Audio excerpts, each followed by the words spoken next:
PodCastle, episode 557 for January 15th, 2019. The Griffin and the Minor Canon by Frank R. Stockton. Rated PG for petrified griffins.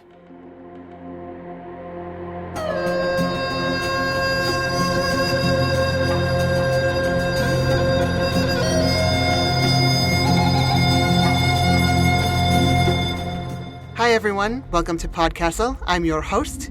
It's alright. Just smoothing out the flying castle's path. One room, one world. Stay here. Keep it together. Okay, let's try that again. As I was saying, I'm your host, Setsu Uzume, and I found today's story while trying to dislodge the flying castle from two different timelines, thus the lingering magical instability. The Griffin and the Minor Canon was written by Frank R. Stockton, who appeared on most timelines from 1834 to 1902. The re-release of this story, illustrated by Maurice Sendak, won a Lewis Carroll Shelf Award in 1963. You might remember old Frank from his famously frustrating fable, The Lady or the Tiger, which taught aspiring writers of all ages to have strong feelings about ambiguous endings. This week's story will be read to you by our own Jen R. Albert. Jen R. Albert is an award-nominated, award-winning, and award-declining co-editor of PodCastle. When she isn't choosing the Flying Castle's direction, you can find her in the courtyard taking a bit of air with her very large and very handsome doggo. And now, cool your tail by the stream and enjoy the story. The Griffin and the Minor Canon by Frank Stockton. Read by Jen Albert. Over the great door of an old, old church, which stood in a quiet town of a faraway land, there was a carved-in stone figure of a large griffin. The old-time sculptor had done his work with great care, but the image he had made was not a pleasant one to look at. It had a large head with enormous open mouth and savage teeth. From its back arose great wings, armed with sharp hooks and prongs. It had stout legs in front, with projecting claws, but there were no legs behind. The body running out into a long and powerful tail, finished off at the end with a barbed point. This tail was coiled up under him, the end sticking up just back of his wings. The sculptor, or the people who had ordered this stone figure, had evidently been very much pleased with it, for little copies of it, also of stone, had been placed here and there along the sides of the church, not very far from the ground so that people could easily look at them and ponder at their curious forms. There was a great many other sculptures on the outside of this church: saints, martyrs, grotesque heads of men, beasts and birds, as well as those of other creatures which cannot be named, because nobody knows exactly what they were. But none were so curious and interesting as the great griffin over the door, and the little griffins on the sides of the church. A long, long distance from the town, in the midst of dreadful wilds scarcely known to man, there dwelt the griffin whose image had been put up over the church door. In some way or the other, the old-time sculptor had seen him, and afterward, to the best of his memory, had copied his figure in stone. The griffin had never known this until, hundreds of years afterward, he heard from a bird, from a wild animal, or in some manner which is not now easy to find out, that there was a likeness of him on the old church in the distant town. Now this griffin had no idea how he looked. He had never seen a mirror, and the streams where he lived were so turbulent and violent that a quiet piece of water, which would reflect the image of anything looking at it, could not be found. Being, as far as could be ascertained, the very last of his race, he had never seen another griffin. Therefore it was that when he heard of this stone image of himself, he became very anxious to know what he looked like, and at last he determined to go to the old church and to see for himself what manner of being he was. So he started off from the dreadful wilds, and flew on and on and on until he came to the countries inhabited by men, where his appearance in the air created great consternation. But he alighted nowhere, keeping up a steady flight until he reached the suburbs of the town which had his image on its church. Here, late in the afternoon, he lighted in a green meadow by the side of a brook, and stretched himself on the grass to rest. His great wings were tired, for he had not made such a long flight in a century or more. The news of his coming spread quickly over the town, and the people, frightened nearly out of their wits by the arrival of so strange a visitor, fled into their houses and shut themselves up. The Griffin called loudly for someone to come to him, but the more he called, the more afraid the people were to show themselves. At length he saw 2 laborers hurrying to their homes through the fields, and in a terrible voice he commanded them to stop. Not daring to disobey, the men stood, trembling.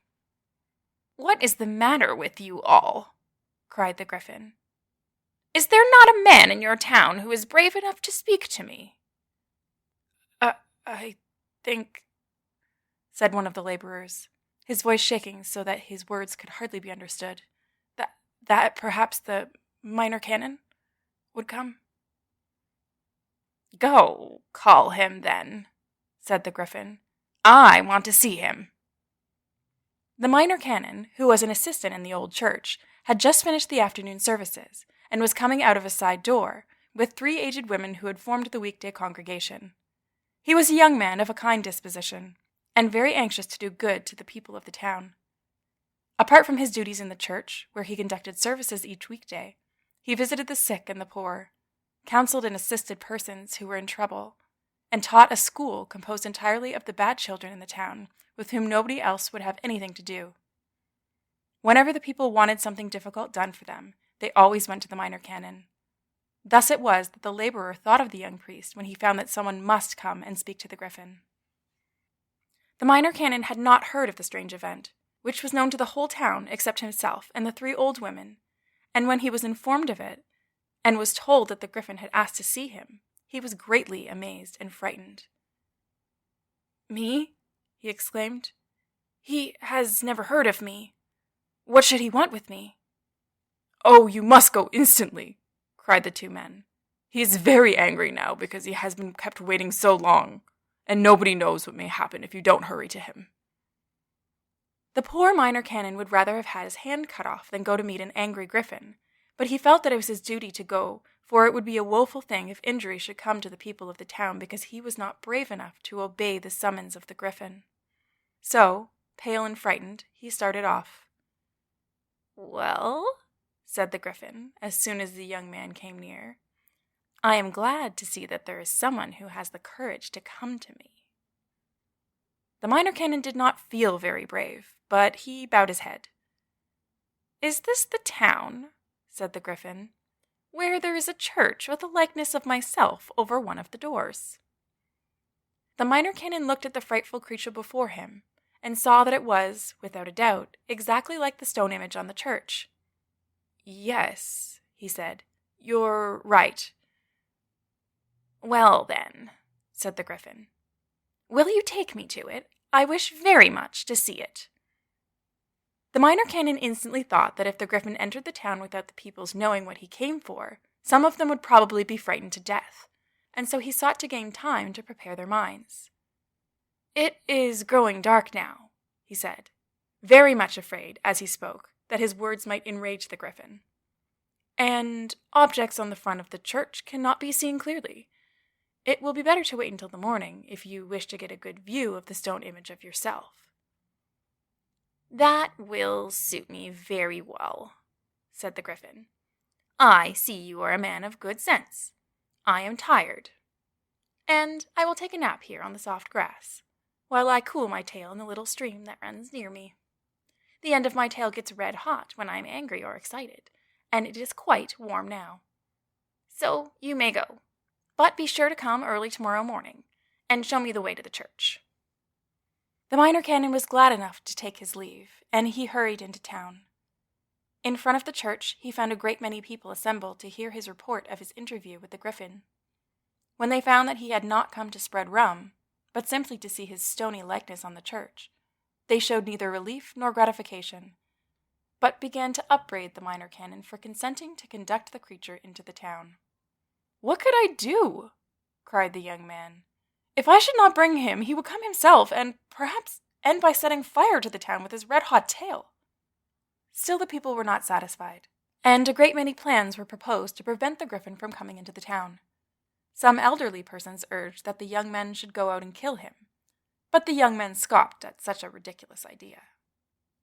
Then someone said it would be a good thing to destroy the stone image, so that the Griffin would have no excuse for entering the town, and this plan was received with such favor that many of the people ran for hammers, chisels, and crowbars, with which to tear down and break up the stone griffin. But the minor canon resisted this plan with all the strength of his mind and body. He assured the people that this action would enrage the griffin beyond measure, for it would be impossible to conceal from him that his image had been destroyed during the night. But the people were so determined to break up the stone griffin that the minor canon saw that there was nothing for him to do but to stay there and protect it.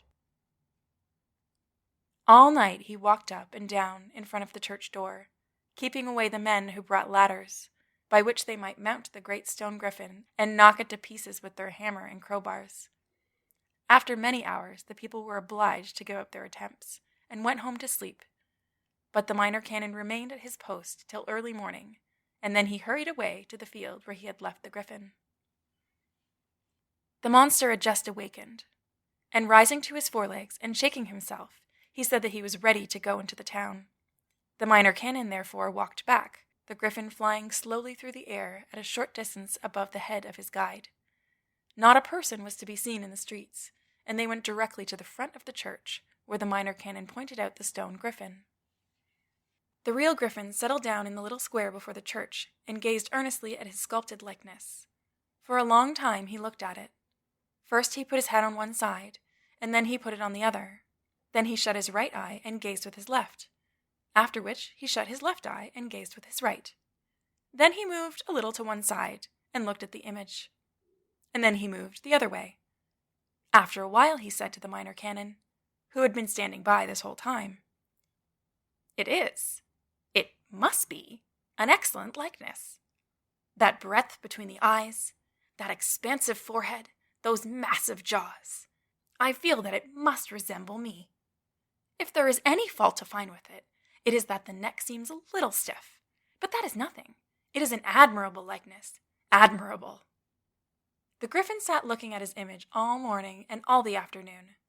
The minor canon had been afraid to go away and leave him, and had hoped all through the day that he would soon be satisfied with his inspection and fly away home.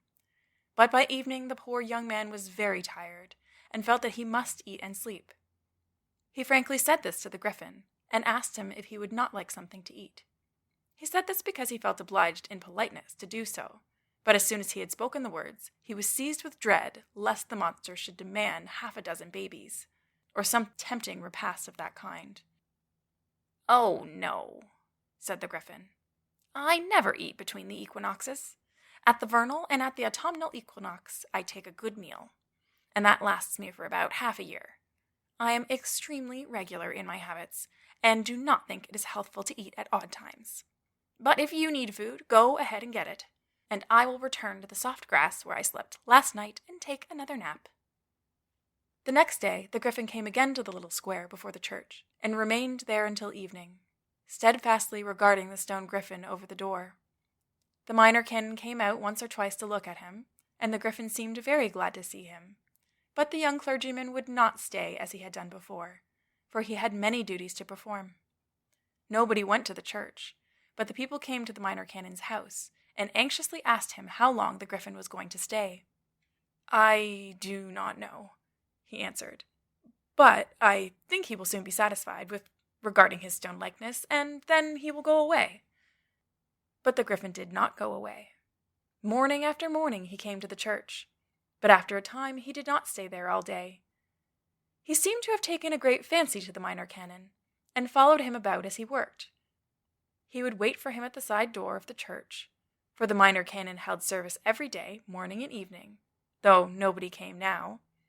"If anyone should come," he said to himself, "I must be found at my post." When the young man came out, the griffin would accompany him in his visits to the sick and the poor, and would often look into the windows of the schoolhouse where the minor canon was teaching his unruly scholars. All the other schools were closed, but the parents of the minor canon's scholars forced them to go to school, because they were so bad they could not endure them all day at home, griffin or no griffin. But it must be said that generally they behaved very well when that great monster sat on his tail and looked in the schoolroom window. When it was found that the griffin showed no sign of going away, all the people who were able to do so left the town. The canons and the higher officers of the church had fled away during the first day of the griffin's visit, leaving behind only the minor canon and some of the men who opened the doors and swept the church.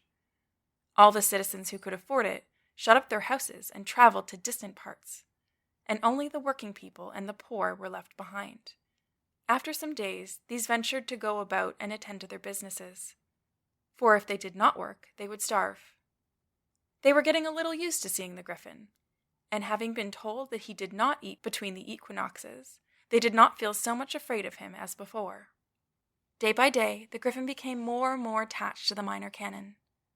He kept near him a great part of the time, and often spent the night in front of the little house where the young clergyman lived alone.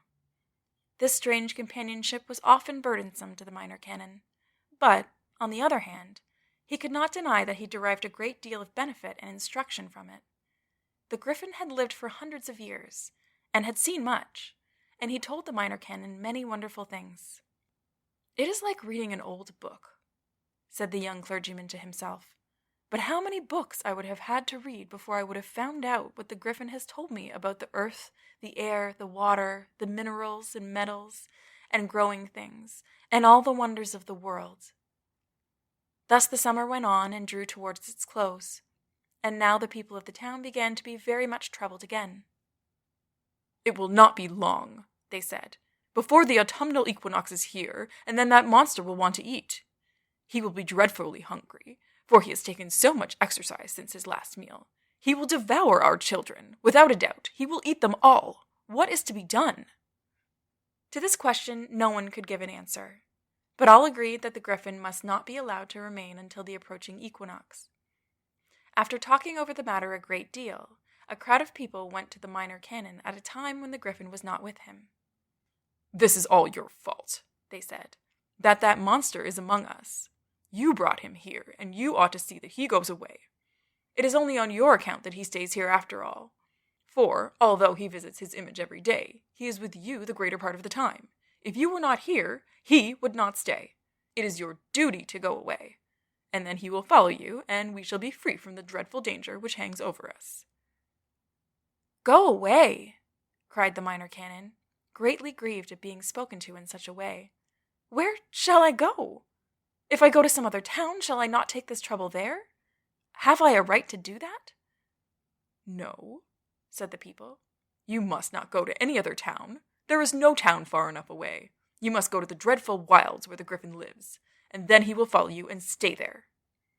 They did not say whether or not they expected the minor canon to stay there also, and he did not ask them anything about it. He bowed his head and went into his house to think. The more he thought, the more clear it became to his mind that it was his duty to go away, and thus free the town from the presence of the Griffin. That evening he packed a leathern bag full of bread and meat, and the next morning he set out on his journey to the dreadful wilds. It was a long, weary, and doleful journey, especially after he had gone beyond the habitations of men, but the minor canon kept on bravely, and never faltered.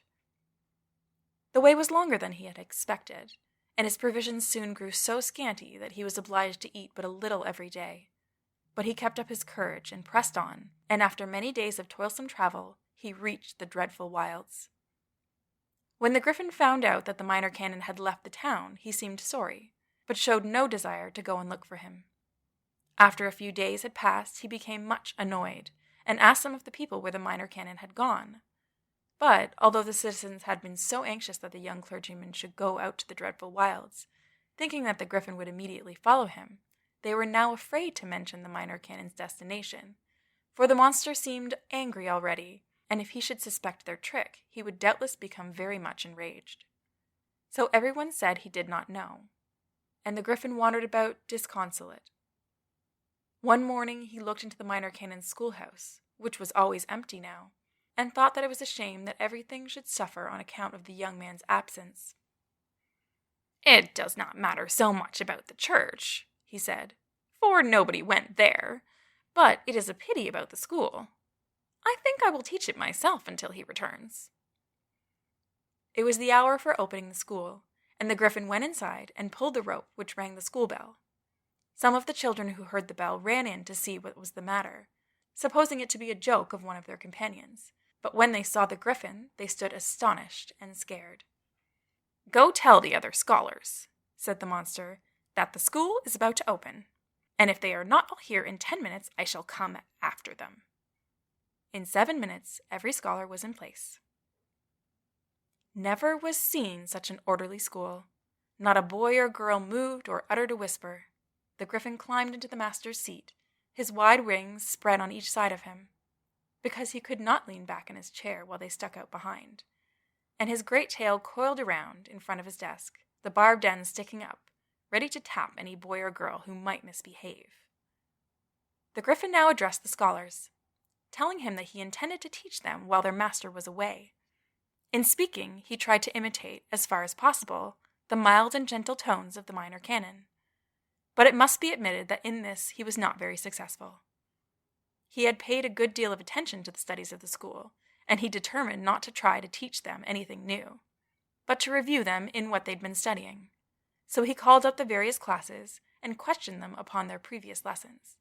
The children racked their brains to remember what they had learned. They were so afraid of the Griffin's displeasure that they recited as they had never recited before.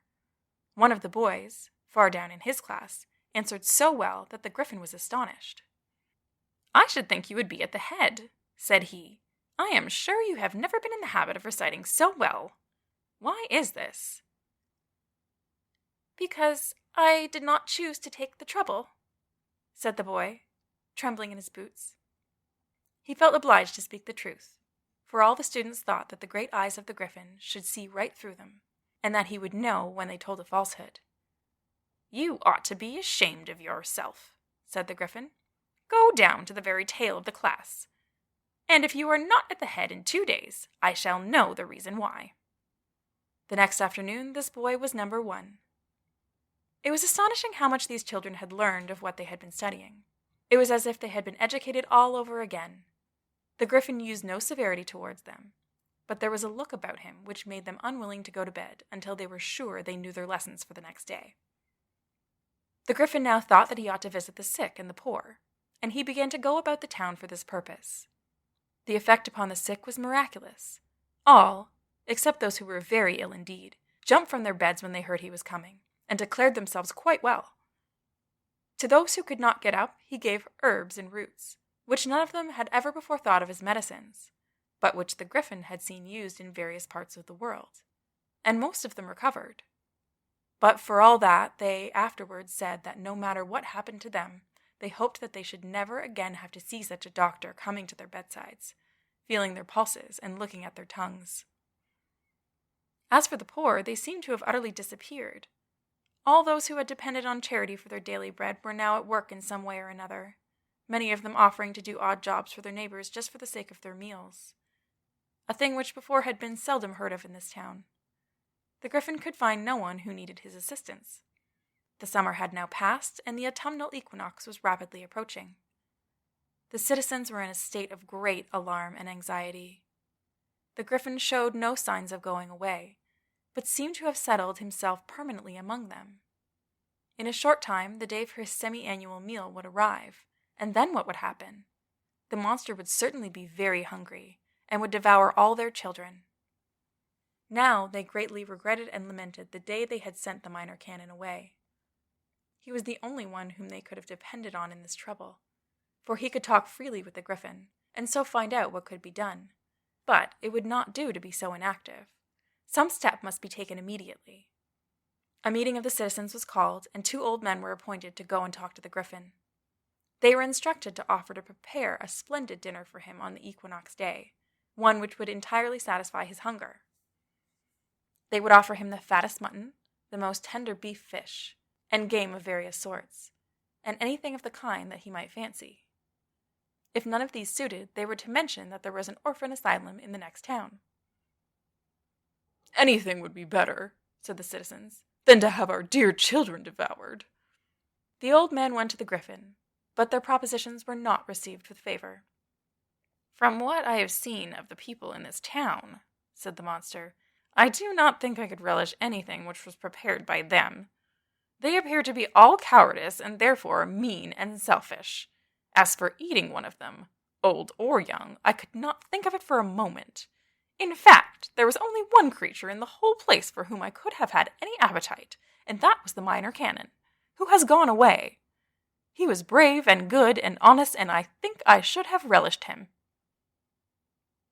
"Ah," said one of the old men, very politely. "In that case, I wish we had not sent him to the dreadful wilds." "What?" cried the Griffin. "What do you mean? Explain instantly what you are talking about." The old man, terribly frightened at what he had said, was obliged to tell the Minor Canon had been sent away by the people, in the hope that the Griffin might be induced to follow him. When the monster heard this, he became furiously angry. He dashed away from the old men, and spreading his wings, flew backward and forward over the town. He was so much excited that his tail became red-hot, and glowed like a meteor against the evening sky. When at last he settled down in the little field where he usually rested, and thrust his tail into the brook, the steam arose like a cloud, and the water of the stream ran hot through the town. The citizens were greatly frightened, and bitterly blamed the old man for telling about the Minor Canon. "It is plain," they said, "that the Griffin intended at last to go and look for him, and we should have been saved. Now who can tell what misery you have brought upon us?" The Griffin did not remain long in the little field. As soon as his tail was cool, he flew to the town hall and rang the bell.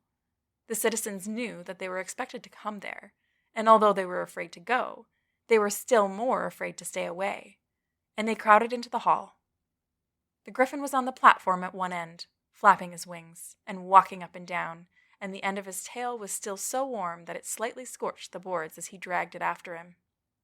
When everybody who was able to come was there, the Griffin stood and addressed the meeting. "I have a very low opinion of you," he said, "ever since I discovered what cowards you are, but I had no idea you were so ungrateful, selfish, and cruel as I now find you to be. Here was your Minor Canon, who labored night and day for your good, and thought of nothing but how he might benefit you and make you all happy. And as soon as you imagine yourselves threatened with a danger, for well I know you are all dreadfully afraid of me, you send him off, caring not whether he returns or perishes, hoping thereby to save yourselves. Now, I had conceived a great liking for that young man, and had intended, in a day or two, to go and look him up. But I have changed my mind about him. I shall go and find him. But I shall send him back here to live among you, and I intend that he shall enjoy the reward of his labor and his sacrifices. Go, some of you, to the officers of the church, who so cowardly ran away when I first came here, and tell them to never return to this town under penalty of death. And if, when your Minor Canon comes back to you, you do not bow yourselves before him, put him in the highest place among you, and serve and honor him all his life, beware of my terrible vengeance.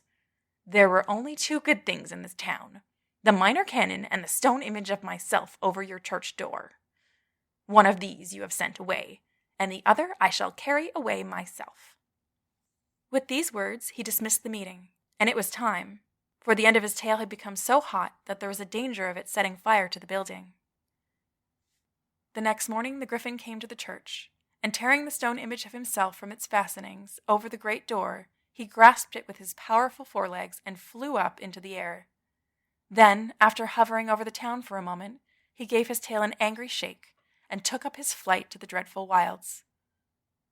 When he reached this desolate region, he set the stone Griffin upon a ledge of rock which rose in front of the dismal cave he called home. There, the image occupied a position somewhat similar to that it had had over the church door, and the Griffin, panting with the exertion of carrying such an enormous load to so great a distance, lay down upon the ground and regarded it with much satisfaction. When he felt somewhat rested, he went to look for the Minor Canon. He found the young man, weak and half-starved, lying under the shadow of a rock. After picking him up and carrying him to his cave, the Griffin flew away to a distant marsh, where he procured some roots and herbs, which he well knew were strengthening and beneficial to man, though he had never tasted them himself. After eating these, the Minor Canon was greatly revived, and sat up and listened while the Griffin told him what had happened in the town. "Do you know," said the monster when he had finished, "that I have had, and still have, a great liking for you?" "I am very glad to hear it," said the Minor Canon with his usual politeness. "I am not at all sure you would be," said the Griffin, "if you thoroughly understood the state of the case. But we will not consider that now. If some things were different, other things would be otherwise. I have been so enraged by discovering the manner in which you have been treated that I have determined that you shall at last enjoy the rewards and honors to which you are entitled. Lie down and have a good sleep, and then I will take you back to town." As he heard these words, a look of trouble came over the young man's face. "You need not give yourself any anxiety," said the Griffin, "about my return to town. I shall not remain there. Now that I have the admirable likeness of myself in front of my cave, where I can sit at my leisure, and gaze upon its noble features and magnificent proportions, I have no wish to see that abode of cowardly and selfish people." The Minor Canon, relieved from his fears, lay back and dropped into a doze, and when he was sound asleep, the Griffin took him up and carried him back to town. He arrived just before daybreak, and putting the men gently on the grass in the little field where he himself used to rest, the monster, without having been seen by any of the people, flew back to his home. When the Minor Canon made his appearance in the morning among the citizens, the enthusiasm and cordiality with which he was received were truly wonderful. He was taken to a house which had been occupied by one of the banished high officers of the place, and everyone was anxious to do all that could be done for his health and comfort. The people crowded into the church when he held services, so that the 3 old women who used to be his weekday congregation could not get to the best seats, which they had always been in the habit of taking. And the parents of the bad children determined to reform them at home, in order that he might be spared the trouble of keeping up his former school. The Minor Canon was appointed to the highest office in the old church, and before he died, he became a bishop. During the first years after his return from the dreadful wilds, the people of the town looked up to him as a man to whom they were bound to do honor and reverence, but they often, also, looked up to the sky to see if there were any signs of the Griffin coming back. However, in the course of time, they learned to honor and revere their former Minor Canon, without fear of being punished if they did not do so. But they need never have been afraid of the Griffin. The autumnal equinox came around, and the monster ate nothing. If he could not have the Minor Canon, he did not care for anything. So, lying down with his eyes fixed upon the great stone Griffin, he gradually declined and died. It was a good thing for some of the people of the town that they did not know this. If you should ever visit the old town, you would still see the little griffins on the side of the church, but the great stone griffin that was over the door is gone.